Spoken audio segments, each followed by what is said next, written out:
is Fawn and I'm an addict. Jimmy K was a friend of mine. I was blessed to know him personally. I put these interviews together in the hopes that you could get a glimpse of the man who told me that if I gave Narcotics Anonymous a chance, I would never have to be alone again, I would never have to run again, and I would learn how to stand on my own 2 feet and think for myself. He was a man of great wisdom, and he had been through so many ups and downs, and I knew that he was blessed with the gift of fortitude. Jimmy became like a relative of mine. And I told him what a blessing that he had become in my life. You know, he was just a remarkable man. I think the big thing that he wanted was for NA to grow and to stand on its own 2 feet. That was the big thing that he always, you know, he didn't want us to be second fiddle to anybody. He wanted us to be on our own, and that was his goal, and to make this thing grow. He had stuff all over the place. In fact, that was before the start, I was making a little joke that I had made some notes on some of the things that I wanted to remind myself of, and then I thought that I'd lost the notes, and that was what Jimmy always did. He'd make notes, so okay, yeah, I got to write all this down, and he'd write all this different stuff down, and then he'd say, where did I leave those notes? When he talked about the newcomer, he talked about it with a passion. It was almost a reverence, you know, that he had for the newcomer. And I think that he imparted that to everybody that he talked to. Jimmy wanted, you know, the message to be carried to all corners of the globe, you know. Wherever there were addicts, he wanted the message there. He taught me a lot of things. You know, being clean is not just, it's a gift, and it's something to be shared. Once he got you in his office, he'd take you to all the letters that were coming in from all over the world, inquiries about Narcotics Anonymous, and he would get just excited. He was like a little kid in a candy store getting his first piece of chocolate. He would open up these letters. He'd say, read this, Mel. Look, this guy's from Australia, or this one's from you know, just England, or this one's from Switzerland, or just all over the world. He'd be getting inquiries about, and he says, this is going to grow. Jimmy's really not gone. I mean, he's physically not here, but in spirit, Jimmy's watching. I know he wanted growth, and that's why it was always so important for him. I mean, he was always so jazzed when he would get a letter from somewhere out of Los Angeles.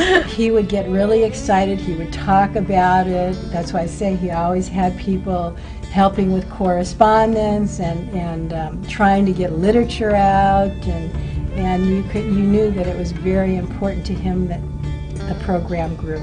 It first started out, you know, we talked about literature, but he talked about him being a roofer and I was a plumber, so we sort of had that thing in common, you know, construction work, and we talked a little bit about that and how we were really getting off the ground here in Baltimore with NA. You know, it was very young. We only had 5 or 6 meetings, didn't really have any literature. You know, we were beginning to develop as a fellowship and trying to figure out the direction we needed to go in, and we really didn't know much about NA.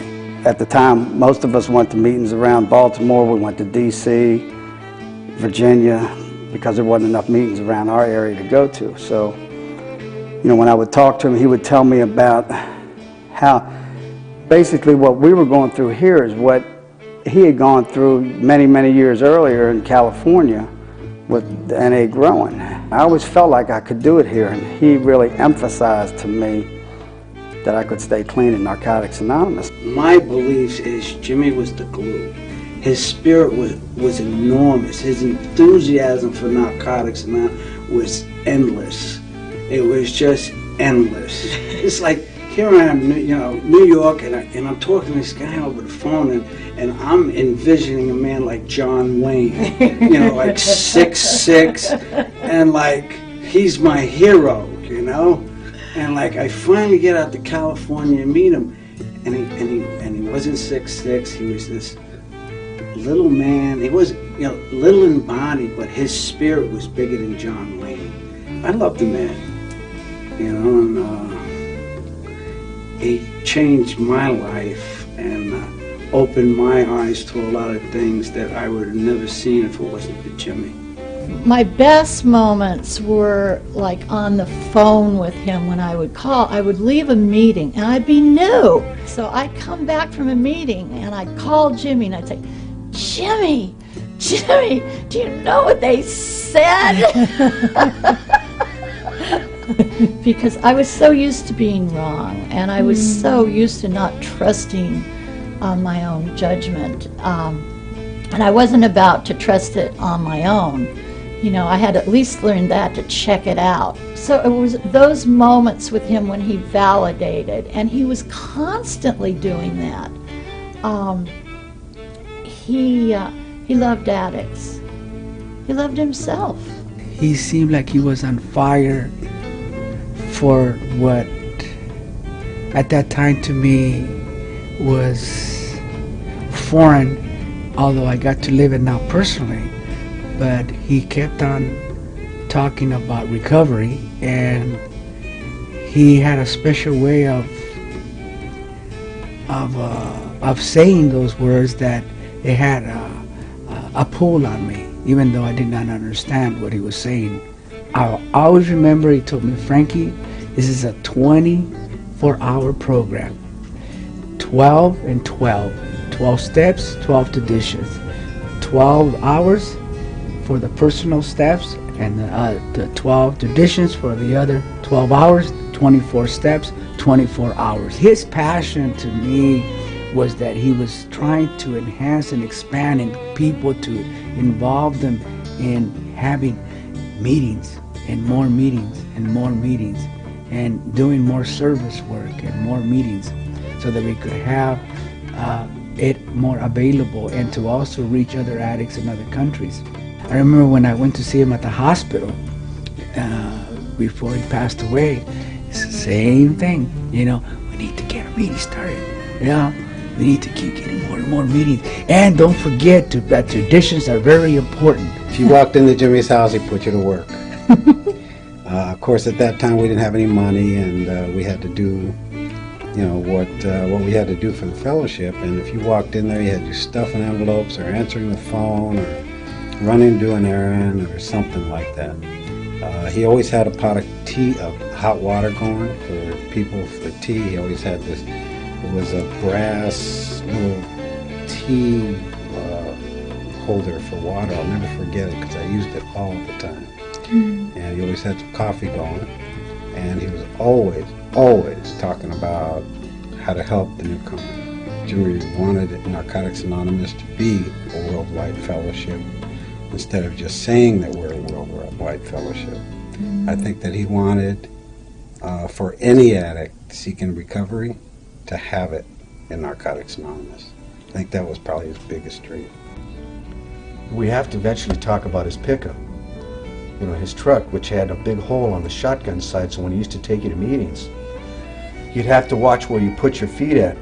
And this truck he had was an old Chevy. It was either red on the bottom and white on top, and he had the old choke on it. You stepped on it to start the truck up on, and it started up. You had to be careful because there was a big hole right there. You could stick your foot right through the floorboard. It was rusted out.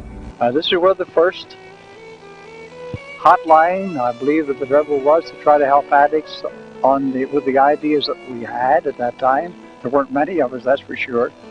But we were willing to try these ideas and see if we could make some kind of a dent in the disaster that was taking place even then in the field of addiction. Things have changed a lot in the intervening years. I don't think we've gotten much better in many ways. We do know that thousands of addicts are walking the streets today that probably wouldn't have made it otherwise. This is only due to the dedication of a lot of people in the intervening years. People who are willing to put aside their own selves, their own self-will and their own ego in order to help others like ourselves. My mind's been working while I've been sitting here talking, you know, and perhaps I didn't make myself as clear about the two parts of our literature that I'm talking about. I'm not talking about the whole little white book. I'm talking about one part that we put into that at the insistence of several of the members at that time. I told them I had written this for me. This was part of my story. These are the things that I had to do. And I put it on paper, and as we would talk, sitting here at the house very often, some of the first members, this I'll talk about later on, there's some discrepancies here that are very hard to cover at all points at the same time. We almost died out in 1959. We got together again, decided to live by the traditions, which ties into what I talked about earlier. And in so doing, then we got a new group. There were a few of the old group left who had not been going to meetings. Started all over again, starting with 3 people, and we really started all over again in November of 1959.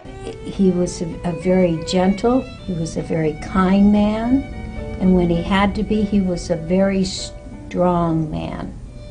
And he taught me to be very much that also. Plus, I had a lot of strong things in me that he helped me bring out in myself. If I was hurting, I went to that little side door, knocked on the door, and here he was in his pajamas and his little robe. And like I said before, the ritual with the little coffee pot and the candies and the cookies, and we'd sit at the table, and he'd bring me, it's kind of like when you were a kid. I don't know if you ever played hide and seek or not, but they had this thing called Ollie Ollie Oxen free, you know, and I'd get there and I would feel, you know, oh, I'm safe, I'm going to make it. I think Jimmy wanted what NA became. I think Jimmy wanted Narcotics Anonymous to be available to addicts all over the world, and there may be a few places left that it may not be, so his dream is still alive and maybe yet totally unfulfilled. But my perception of what I thought Jimmy's dream was, I believe, is a reality today. Jimmy was, in many ways, I call it free thinker, if you want to use that as a kind of a coin. But he was a visionary. You know, many of the things that he dreamed or wished for has come true. His spirit lives within me and within the fellowship of NA. You know, he will always be a large part of the memory of NA. And I think about him all the time, and, you know, I say, if I could call up Jimmy, you know, it would be all right. You know, I had a sponsor, but, you know, Jimmy was my sponsor. Because he was just there. You know, the thing that I always remember that he would say, you know, like, because you always hear about Bill W. and this, and he would always say, Rainey, we don't have any Bill W's in NA. We're all the same. And we all mean the same, so. You know, that's what he was to me. I think that for so many people, you and I, we are tied into so many different things. We're tied into ourselves. We're the people that we know ourselves to be. We're the people that others think we are. And we're the people probably that our parents thought we ought to be. But that all of these are just parts and parcels of our entire life.